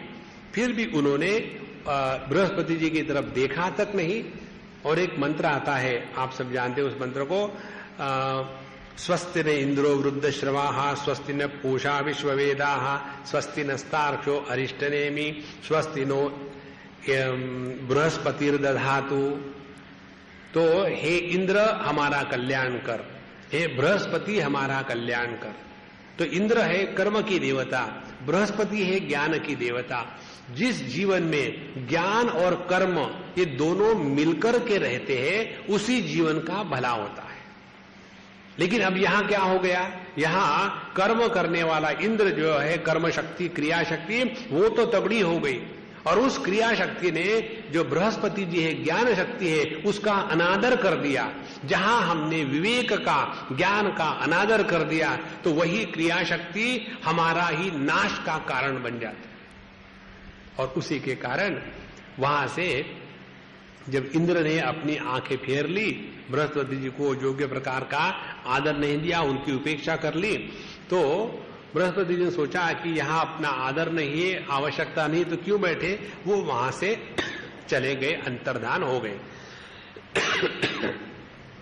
जब ऐसी बात हुई तो दैत्यों को पता चला कि देवताओं के पक्ष से उनके जो गुरु हैं बृहस्पति जी, वो चले गए हैं। तो तुरंत शुक्राचार्य जो असुरों के गुरु हैं, उन दैत्यों के गुरु ने शुक्राचार्य, शुक्र का तात्पर्य वीर्य, वीर्य का तात्पर्य शक्ति, तो जिनमें बहुत शक्ति है उनको कहते हैं दैत्य। तो उन दैत्यों के गुरु ने, शुक्राचार्य ने कहा, अब बढ़िया मौका है, अब देवताओं पर हमला बोल दो और जीत लो स्वर्ग को, वहां की वो रहे। इस प्रकार से शुक्राचार्य के कहने का कारण सभी दैत्यों ने हमला बोल दिया और देवता लोग हार गए और फिर वन वन में जंगल में भटकने लग गए। ऐसा जब हुआ तो सभी के सभी देवता ब्रह्मा जी के पास गए और कहा कि देखो हमको जरा कुछ मदद करना। ब्रह्मा जी ने कहा देखो मदद बिदत कोई, मेरे लिए दोनों एक जैसे ही है, ना तो मेरे लिए कोई दैत्य अपने हैं नहीं है और देवता अपने हैं, क्योंकि दोनों ही संतान मेरी ही है। ब्रह्मा जी के पुत्र कश्यप जी के ब्रह्मा जी के पुत्र मरीचि जी के कश्यप जी, और कश्यप जी के पुत्र जो थे ये दोनों है दैत्य और देवता आदित्य। इसीलिए मैं तो कुछ नहीं कर सकता हूं, तो हम लोग जाएंगे भगवान की शरण में, देखते वो क्या कहते हैं। तो उन्होंने बताया भगवान ने कि देखो तुम्हारा जो गुरु महाराज है उसको तुमने भगा दिया है अपमान करके, तो अपने जीवन में जब तक के कोई पुरोहित गाइडेंस करने वाला श्रेष्ठ व्यक्ति नहीं होगा तुम्हारा भला नहीं हो सकता। इसीलिए विश्वरूप को तुम अपना गुरु बना लो। और विश्वरूप जो जिनके 3 मुख थे, इनको कहते हैं सोमपीठ, सुरापीठ और अन्नाद। इनके 3 मुख थे। एक मुख से वो दैत्यों को खिलाते थे, एक मुख से देवताओं को और एक मुख से मर्त्यों को। इस प्रकार से 3 मुख वाले जो विश्व रूप थे उनके पास गए देवता लोग और उन्होंने प्रार्थना करी कि आप हमारा पौरोहित्य स्वीकार करिए। तो उन्होंने पहले ना कहा, बोले ठीक है आप कहते हो तो मैं ले लेता हूं। उन्होंने फिर उनको नारायण कवच का उपदेश किया और नारायण कवच का उपदेश इसी 6वें स्कंद में आता है और 8वें अध्याय में। और वो उपदेश होने के बाद बताया कि किस प्रकार से इस विद्या की सिद्धि होती है और ये सिद्धि होने के पश्चात तुम्हारे में बहुत शक्ति जागृत हो जाएगी और फिर तुम दैत्य को हरा सकते हैं। इस प्रकार से उन्होंने शक्ति को जागृत किया, नारायण कवच का पाठ किया और उन सभी देवताओं में मंत्रों की शक्ति जागृत हो गई और उसके बाद इंद्र ने जाकर के फिर दैत्यों पर हमला बोल दिया और फिर वो स्वर्ग के राजा हो गए। इसके पश्चात जैसे बताया था कि विश्वरूप जो थे उनके 3 मुख थे, दैत्यों को भी कभी देते थे, कभी देवताओं को, कभी मर्त्यों को। और इंद्र चाहता था कि वो केवल हमारे पुरोहित है तो दूसरे की तरफ देखे नहीं, काम नहीं करे, केवल हमारे ही साथ रहे। लेकिन उन्होंने सोचा होगा पार्ट टाइम जॉब मिल रहा है तो क्यों ना कर ले, तो 2-4 आहुतियां वो दैत्यों को भी असुरों को भी दे देते थे। तो ये जब बात पता चली इंद्र को तो फिर बड़ा गुस्सा आया और उन्होंने उसी गुरु का, पुरोहित का, जिसके द्वारा ये विद्या प्राप्त करके फिर राजा हो गए थे, उसको उन्होंने मार दिया। तो मारने के कारण फिर ब्रह्म हत्या हो गई। तो ब्रह्म हत्या जब निर्माण हो गई तो ब्रह्म हत्या इंद्र को खाने को दौड़ी। तो इंद्र ने कहा हाँ मेरे से गलती हो गई है, मैं मांगता हूं लेकिन मुझे क्षमा कर दीजिए। तो इंद्र का ये ऐसा योग्य व्यवहार देख करके प्रकृति ने उसको स्वीकार किया, क्योंकि जो विनम्र होता है, विनयी होता है, उसके गलतियों को भी माफ किया जाता है। तो सारी की सारी सृष्टि इंद्र के प्रति सहानुभूत हो गई और उन्होंने ब्रह्म हत्या को 4 भागों में बांट दिया, कुछ पृथ्वी के लिए, कुछ जल के लिए, वृक्ष के लिए और स्त्री के लिए। तो ये 4 भाग ब्रह्म हत्या के इन चारों ने स्वीकार कर लिए। इस प्रकार से ब्रह्म हत्या का जो पाप था इंद्र के हृदय से निकल गया और फिर उसके परम ऐश्वर्य की प्राप्ति हो गई। ये बात जब विश्वरूप के जो पिता थे त्वष्टा, उनको पता चली तो उन्होंने कहा कि मेरे बेटे का वध कर दिया है, हम देखेंगे। फिर उन्होंने यज्ञ किया और मंत्रों के द्वारा बड़ा बड़ा हवन किया और उस मंत्र के हवन के साथ साथ उन्होंने एक बहुत बड़ा बलवान पुत्र निर्माण किया और जिसका नाम था वृत्रासुर। तो वृत्रासुर का वर्णन बहुत विस्तार से आता है। वृत्रासुर का तात्पर्य है कि जो हमारे ज्ञान को ढक डाले उसको कहते वृत्रासुर। वृत्र माने ढका हुआ, तो उसका अर्थ ये नहीं कि वो एक ऐसे मनुष्य के आकार का था, वह कोहरे के जैसा था। इसका वर्णन आता है, कोहरा माने मिस्ट जैसे देखते हैं, ऐसा असुर निर्माण हुआ और चारों तरफ अंधकार ही अंधकार हो गया। तो फिर दैत्यों ने जाकर के इंद्र पर हमला बोल दिया और जब ऐसा युद्ध चल रहा था तो इंद्र शक्तिशाली होने के कारण इन सभी लोगों को वो दैत्यों को भगा रहा था और उसके बाद वृत्रासुर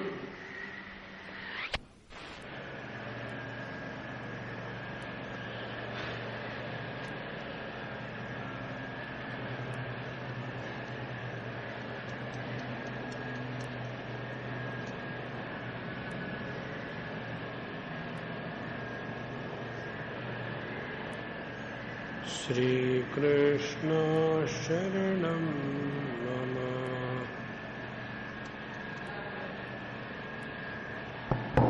आ गया। तो जब इंद्र की फिर एक बार हार हो गई तो भगवान के पास पहुंचा और नारायण भगवान को कहा कि भैया हमारी फिर मुश्किल हो रही है, फिर दैत्य ने हमको हरा दिया। भगवान कहते देखो मैं हमेशा पक्षपात नहीं कर सकता, ऐसे नहीं, तुमने अपने गुरु का अपमान क्यों किया, फिर उसको मारा क्यों विश्वरूप को। ऐसे करो, तुम्हारे ऊपर जो अभी संकट आया है उससे बचने के लिए तुमको एक ही उपाय है। उपाय मैं बताता हूं, मेहनत तुम करो। कौन सा है? दधीची ऋषि है, उनके हड्डियों को मांग करके उसका यदि वज्र बनाओ तो तुम वृत्रासुर को जीत सकते हो, क्योंकि वो मंत्र शक्ति से पैदा हुए। तो इंद्र इत्यादि चले जाते हैं दधीचि ऋषि के पास। दधीचि ऋषि कहते हैं कि कैसे तुम मांग रहे हो, किसी एक आदमी को कहो कि भाई तुम्हारी हड्डियां दे दो, कौन देगा हड्डी? हर एक को अपना देह पसंद है, हम नहीं देंगे हड्डी। फिर इंद्र कहता है देखो महापुरुष वैसे ही होते हैं, दूसरों के भलाई के लिए अपना जीवन तक लगा देते हैं, आप तो महापुरुष है, आप अपनी हड्डियां क्यों नहीं दे देते? बड़ा विचित्र प्रसंग है। और उसके बाद वो समझते हैं कि भगवान की ही इच्छा है, इसलिए देह का तो कभी ना कभी नाश होना ही है। यदि ये देह अच्छे कार्य के लिए लगता है तो ठीक है, हम ये देह आपको दे देते हैं। तो उन्होंने उसी क्षण समाधि लगा दी और ब्रह्म में लीन हो गए। फिर उनके देह के हड्डियों से उन्होंने वज्र बनाया और वज्र लेकर के और फिर इंद्र के साथ ये वृत्रासुर का और दैत्यों का युद्ध शुरू हुआ। और इस युद्ध में दैत्य लोग भाग रहे क्योंकि अब इंद्र के पास बहुत शक्ति प्राप्त हो गई थी और ये दधीचि ऋषि जो है अत्यंत तपस्वी बलवान थे। तो जब ये सब भागे लग गए तो वृत्रासुर ने कहा इंद्र को, अरे भागते हुए दैत्यों को क्या मार रहे हो? जो युद्ध से भागता है उसको मारते नहीं, युद्ध करना है तो मेरे साथ युद्ध करो। और फिर इंद्र का और वृत्रासुर का युद्ध बहुत लंबा बताते हैं। और ये जब युद्ध हो रहा था उस समय बताते हैं कि युद्ध करते करते वृत्रासुर के हृदय में भगवान के प्रति भक्ति जागृत हो गई। और ये जो प्रसंग है इस 6वें स्कंद का बड़ा महत्व का आदरणीय प्रसंग है। उसमें वो कहते हैं कि हे इंद्र, मैं जानता हूं जीत तुम्हारी ही होगी, क्योंकि भगवान जिसको चाहते हैं वही जीतता है। तुम्हारे मेरे कारण ना तो तुम जीतोगे ना तो मैं हारूंगा, ये भगवान की इच्छा है, मुझे पता चल गया। और मुझे ये भी पता चल गया भगवान जिसको अपने आप को देना चाहते हैं उससे दुनिया की हर चीज हटा लेते हैं, छीन लेते हैं। तो भगवान तो ये जो स्वर्ग का राज्य है मेरे से छीन करके स्वयं अपने आप को मुझे देने वाले हैं, इसीलिए ये राज्य तुम्हारा ही रहेगा, ये सब मुझे मालूम है, इसीलिए आ जाओ हम युद्ध करेंगे। इस प्रकार से उन्होंने भगवान की स्तुति करी। भगवान की ये स्तुति वृत्रासुर के द्वारा करी हुई बहुत ही सुंदर है। 2-4 श्लोक है। अहम हरे हे तव पादैकमूल दासानुदासो भवितास्मि भूयः मनस्मरेता सुपतेर्गुणांस्ते गृणीत कर्म वाक्कर्म करोतु कायः न नाकपृष्ठम न च पारमेष्ठम न सार्वभौमम न रसाधिपत्यम न योग सिद्धिर पुनर्भवम वा समंजसत्वाम विरहस्य कांक्षे अजात पक्षा इव मातरम खगा स्तन्यम यथा वत्सतराक्षुधार्ता प्रियम प्रियभूषितम विषण्णा मनोरविंदाक्ष दिदृक्षते त्वाम ममोत्तम श्लोक जनेषु संख्यम संसार चक्रे भ्रमतस्व कर्मभिः त्वन्मायया आत्मजद्वार गेहेषु आसक्त चित्तस्य न नाथ भूयात्।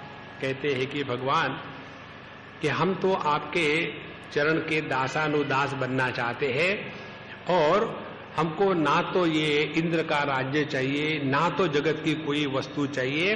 हम जो जो भी कर्म करेंगे अपने वाणी मन देह के द्वारा वो केवल आपके ही लिए कर्म हो।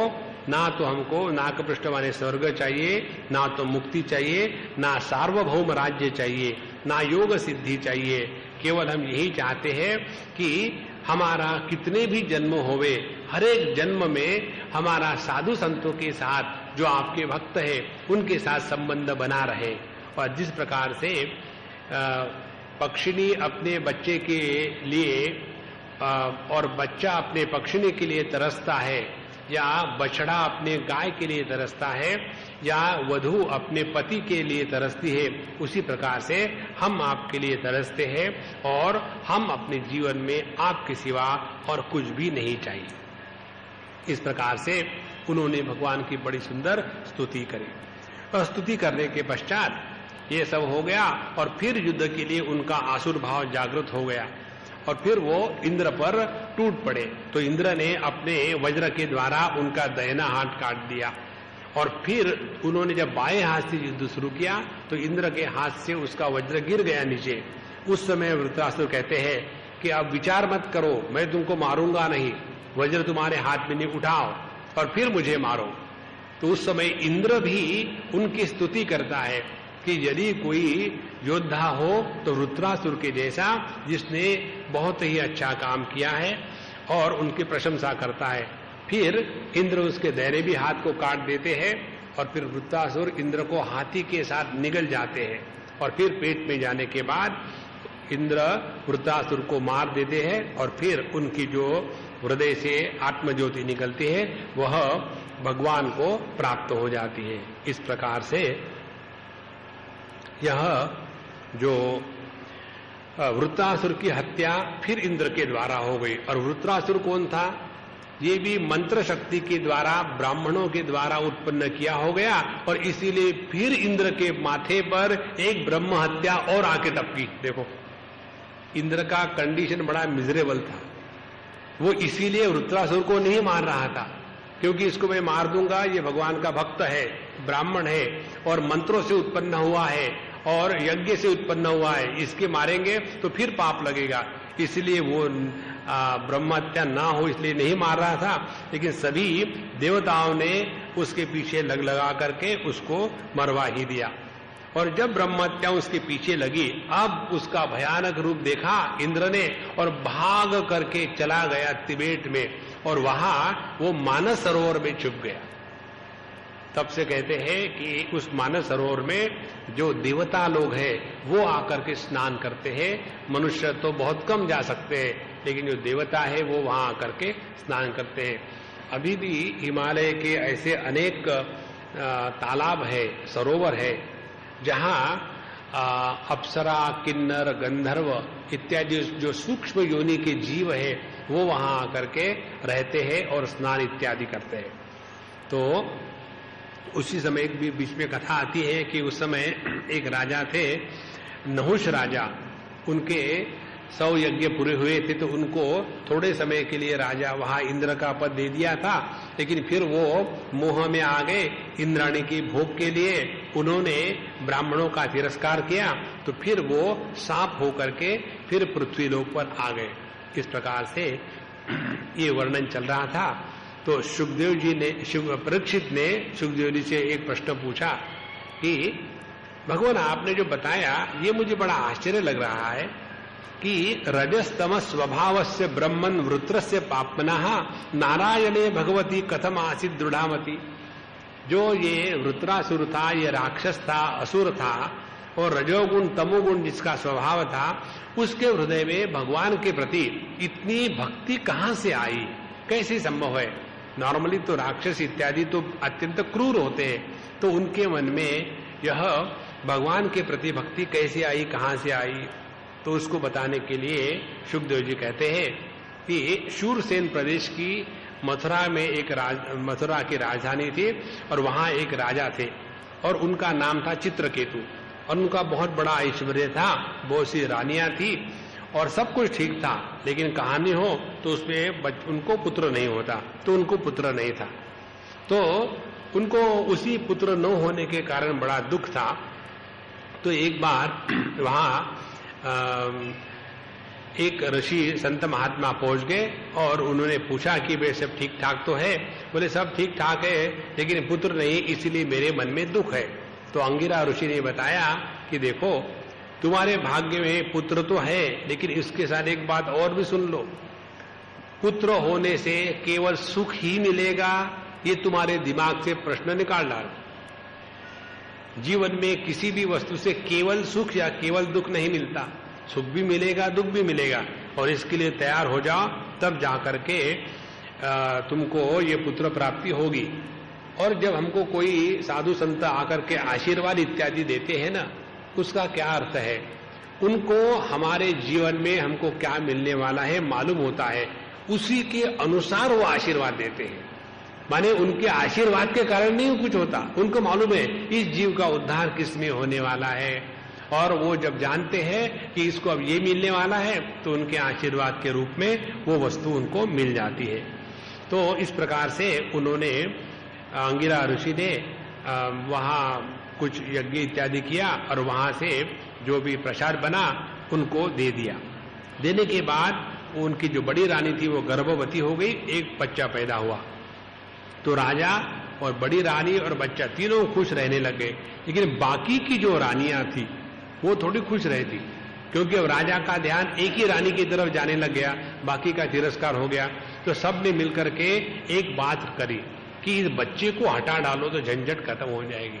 तो उन्होंने उस बच्चे को दासी के हाथ से विष पान करवाया और वो वहां बच्चा मर गया। इसीलिए संसार में बताते हैं हम जिसके साथ ज्यादा प्रेम करेंगे वही हमारे दुख का कारण बनता है। इसलिए जगत में किसी के भी साथ इतना प्रेम ना करें कि जिसके कारण हमको रोना पड़े। केवल एक ही स्थान ऐसा है जिसके साथ प्रेम करने से आदमी रोता नहीं, और वो है परमात्मा। कारण क्या? कारण ये है कि परमात्मा नित्य है। नित्य के साथ प्रेम करो तो वो प्रेम आपको दुखदायक नहीं होगा। अनित्य के साथ प्रेम करो तो वो जो अनित्य वस्तु का नाश हो जाएगा और फिर उसके बाद दुख के सिवा कुछ मिलेगा ही नहीं। इस प्रकार से ये चित्रकेतु राजा और फिर रानी बस रोना धोना शुरू हो गया। उसी समय अंगिरा ऋषि नारद जी को लेकर के वहां पहुंचे, और जब वहां पहुंचे तो उस राजा ने चित्रकेतु ने इनको पहचाना तक नहीं। उन्होंने कहा कि अंगिरा ऋषि ने कहा कि देखो तुमको पुत्र तो मैंने ही दिया था, मुझे भूल गए। और उस समय मैंने तुमको बताया था कि पुत्र के कारण तुमको दुख भी हो सकता है। बोले मुझे उपदेश नहीं चाहिए, ज्ञान नहीं चाहिए, मेरे पुत्र को जिंदा करा दो। तो नारद जी भी वहां थे, बोले ठीक है बच्चे को ले आते। तो वो जीव को ले आते और जीव को कहते हैं कि भैया तुम इस देह में प्रवेश करो और बड़ा ऐश्वर्य राज्य भोगो, तुम्हारे माँ बाप बड़े दुखी हैं तुम्हारे मरने के कारण। उस समय जीव उवाच, जीव की गीता आती है। उस समय जीव कहता है कौन माँ बाप, किसके माँ बाप? आज तक मेरे हजारों जन्म हो गए हैं, हर एक जन्म में एक एक माँ बाप का पेड़ मुझे मिला है, और हर एक माँ बाप के लिए यदि मैं रोने लगूं तो मुझे तो जीवन में हंसने का कभी मौका ही नहीं आएगा। इसीलिए इनको रोने दो, मुझे कोई फर्क नहीं पड़ता, मुझे दूसरे माँ बाप मिल जाएंगे। जब ये बात यह राजा और उसकी पत्नी सुनती है तो फिर उनके हृदय में अपने पुत्र के प्रति जो मोह था वह नष्ट हो जाता है, और उसके बाद उन्होंने उस देह का अंत्येष्टि इत्यादि कर ली और फिर अपना पूरा जीवन उसके बाद उन्होंने भगवान की आराधना इत्यादि करने में लगा दी। तो इस प्रकार से जब उन्होंने भगवान की आराधना करी तो शेष भगवान प्रसन्न हो गए और उन्होंने चित्रकेतु को सिद्ध पुरुष बना दिया और फिर एक विमान भी दे दिया उनको बख्शिश के रूप में। तो यह चित्रकेतु अब बहुत बड़ा सिद्ध बन गया था, विद्याधरियों के साथ संगीत सुनता, खूब मौज में रहता और आनंद में घूम रहा था। एक बार ऐसे घूमते घूमते चित्रकेतु सभी अप्सराओं के साथ पहुंच गया कैलाश पर, और वहां ऐसी बात थी कि भगवान शिवजी बैठे हुए, उन्होंने गोद में पार्वती को लिया है और सामने साधु संत बैठे, उनको भगवान ज्ञान का उपदेश कर रहे थे। तो ये जब बात देखी तो चित्रकेतु को लगा कि ये क्या बदतमीजी है, सबके सामने अपने पत्नी को गोद में बैठा करके सबके सामने ऐसा उपदेश करना, इससे तो बढ़कर के अधपतन हो ही नहीं सकता। अब हर स्थान का जो नियम होता है वो अलग होता है, लेकिन हम अपने ही जो नियमों से इतने प्रभावित हो जाते हैं कि दूसरे की जो जीवन पद्धति है उसमें दोष दिखने लग जाते हैं। जैसे उदाहरण देखो, हमारे यहाँ हम जब किसी को प्रणाम करते, नमस्कार करते हैं तो हमेशा दूर से ही नमस्कार करेंगे इत्यादि, और पाश्चात्य देश में चले जाओ तो वहां जब नमस्कार करेंगे तो एक दूसरे को किस करते हैं। और हम लोग जब देखते, देखो यहाँ के लोगों को तो शर्म ही नहीं, सब कुछ सब कर लेते हैं, उनका वहां पद्धति वैसी है, उसमें अच्छा बुरा कुछ नहीं होता। इसी प्रकार से चित्रकेतु को ये मालूम नहीं था कि भगवान शिव जी कौन है, क्या है। उनके लिए तो ये सभी वर्ण आश्रम के जितने विधि निषेध है उसके परे गए हुए। और इसीलिए जब उन्होंने यह उल्टी सीधी बात कह दी कि जो तत्व ज्ञान की तो बात करा रहे हैं सभा में बैठ करके पत्नी को गोद में रह करके, ये कैसे तत्व ज्ञानी है, ब्रह्म ज्ञानी है। जब ऐसी बात कही तो शिव जी बाबा तो हंस के भूल गए, ठीक है बच्चे लोग बोलते हैं, क्या गुस्सा करना। लेकिन उनकी जो पत्नी है गौरी जी, उनको बड़ा गुस्सा आया और उन्होंने कहा अच्छा तो आजकल तुम बन गए सबके यहाँ के शासक और हम लोगों को तुमने अभी कैसे व्यवहार करना ये सिखाना है, अब यही बाकी था। और इसीलिए उन्होंने क्रोध में आकर के उनको शाप दे दिया कि जाओ तुम असुर योनि में चले जाओ। तो जब ऐसा शाप दिया तो वो एकदम विमान पर से उतरे और नमस्कार करके कहते हैं कि मैं बड़ी प्रसन्नता से आपके शाप को स्वीकार करता हूं और मुझे मालूम है कि देवता लोग, बड़े लोग छोटों के लिए जो भी करते हैं उसमें उनका भला ही होता है। इसीलिए मैं केवल आपसे एक प्रार्थना करता हूं कि हमको लेकर के आपके मन में कुछ दुर्भावना मत आने देना। और मैंने आपके शाप को स्वीकार किया है और आप यदि चाहते हैं तो मुझे यही करना कि हमेशा मेरा मन भगवान के चरणों में रहे, यही मैं आपसे मांगता हूं और मैं दैत्य असुर योनि में जन्म ले लूंगा। ऐसी जब बात हुई तो भगवान शिव जी कहते हैं अपने पत्नी को, देखो इसको कहते हैं भगवान के भक्त, उन्होंने तुम्हारे शाप को स्वीकार किया है और उनके मन में कि आपके प्रति दुर्भाव निर्माण नहीं हुआ। इसका तात्पर्य क्या है? हम यदि भगवान के भक्त अपने आप को क्लेम करते हैं तो एक बात समझ लो संतो, हमारे मन में मजाक में भी, सपने में भी एक बार भी किसी के बारे में दुर्भावना या द्वेष नहीं आ।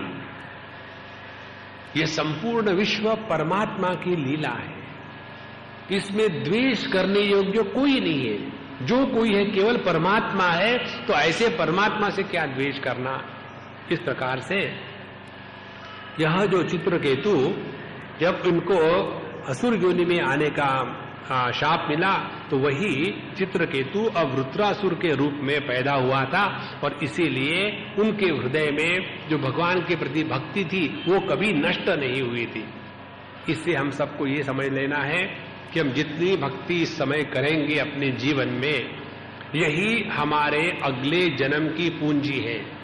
कितना भी पैसा इकट्ठा करो, कितना भी नाम कमाओ, उससे कुछ नहीं होने वाला। जो अपने साथ यदि कोई जाता है तो केवल भगवान का नाम, जितनी भक्ति करेंगे उसी भक्ति के द्वारा पवित्र शुद्ध होकर के अपने जीवन को चलाते रहे। जिस दिन ये देह का कार्य खत्म होगा, ये नष्ट हो जाएगा और फिर जैसी प्रभु की इच्छा होगी हम वहां जाएंगे। कोई जरूरत नहीं कि हमको अच्छे ही योनि में भेजे, कहीं भी भेजो, लेकिन एक ही भगवान से मांगे कि हमारे हृदय में आपके प्रति जो भक्ति है वो कभी नष्ट ना हो। इसीलिए कहते हैं कि यह जो वृत्रासुर था, इतना दैत्य राक्षस होने के बाद भी उसने भगवान की भक्ति जैसे कि तैसी रखी है। तो वृत्रासुर का तो अंत हो गया और फिर देवता लोग राज्य करने लगे, इंद्र राज्य हो गया। जब इंद्र राज्य हो गया तो ये दैत्यों की दुर्दशा देखी तो उनकी जो माता थी दिति, ये चली गई अपने पत्नी के पास, कश्यप जी के पास, और जाके उनकी जरा सेवा करने लगी, उनको जरा मनाने लगी। और सेवा करने के बाद कुछ महीनों तक फिर पति कश्यप जी बड़े प्रसन्न हो गए और कहते हैं यहाँ एवं स्त्रिया जड़ीभूतो विद्वान अपि विदग्धया बाढ़मित्या विवशो न चित्रम ही योषिति। कोई भी स्त्री यदि आपकी ज्यादा सेवा कर रही हो तो बच के रहना, वो कुछ न कुछ आपसे लेने वाली है, इसीलिए वो सेवा करती है। स्त्रियों का चरित्र बड़ा डेंजरस होता है। मैं नहीं कह रहा हूं, यहां पढ़ रहा हूं, मेरे लिए तो सभी माताएं हैं, क्योंकि माता जो सेवा करती है उनमें ये भाव नहीं आता। पत्नी या पति, इनमें एक दूसरे के प्रति भोग भावना होती है, मैंने क्या दिया मुझे क्या मिला। माता के हृदय में ये भाव नहीं होता। तो कश्यप जी ने कहा कि देखो मैं बड़ा प्रसन्न हो गया हूं और तुमने मेरी बड़ी सेवा करी है, तो बताओ क्या करूं तुम्हारे लिए। और जब ये बात उनको पता चली कि ये मांगती है कि इंद्र ने मेरे बच्चों को राज्य से हकाल दिया है, इसीलिए मुझे ऐसा पुत्र दो जिसके द्वारा इंद्र मर जाए। अब देखो, कश्यप जी के लिए दैत्य और आदित्य दोनों उनके ही पुत्र है। उसमें से एक सौतेली मां कहती है कि मुझे ऐसा पुत्र दो कि जो जाकर के इंद्र को मार डाले। लेकिन एक बार तो कह तो दिया था, इसीलिए एक बात सुन लो, कभी भी किसी को आश्वासन मत देना, नहीं तो पकड़े जाएंगे। देखो हमारे दशरथ महाराज ने कैकेयी को आश्वासन दिया था, कितने पकड़े गए। इसीलिए never give a promise to anybody. हमको कई बार लोग पूछते, स्वामी जी आप आएंगे, प्रॉमिस है ना? प्रॉमिस तो हमने किसी भगवान को नहीं दिया, आपको क्या देंगे? किसी को प्रॉमिस मत दो, हम औकान पकड़े जाते हैं। तो उन्होंने देखा कि भगवान की ऐसी कुछ इच्छा दिखती है, तो उन्होंने भगवान की इच्छा समझ करके स्वीकार किया और उसको कहा कि देखो मैं तुमको 1 वर्ष का अनुष्ठान बताता हूं, ये अनुष्ठान तुम करो और ये अनुष्ठान जब पूरा हो जाएगा तो उसके बाद जो पुत्र निर्माण होगा वो अत्यंत बलशाली होगा और इसके द्वारा इंद्र का नाश हो सकता है। वो अनुष्ठान की कथा क्या है, क्या हुआ, हम शाम को देखेंगे। श्री कृष्णा श्री कृष्णा श्री कृष्णा श्री कृष्णा। ओम पूर्णमदः पूर्णमिदं पूर्णात् पूर्णमुदच्यते पूर्णस्य पूर्णमादाय पूर्णमेवावशिष्यते। ओम शांति शांति शांति। हरि ओम। श्री गुरुभ्यो नमः। हरि ओम।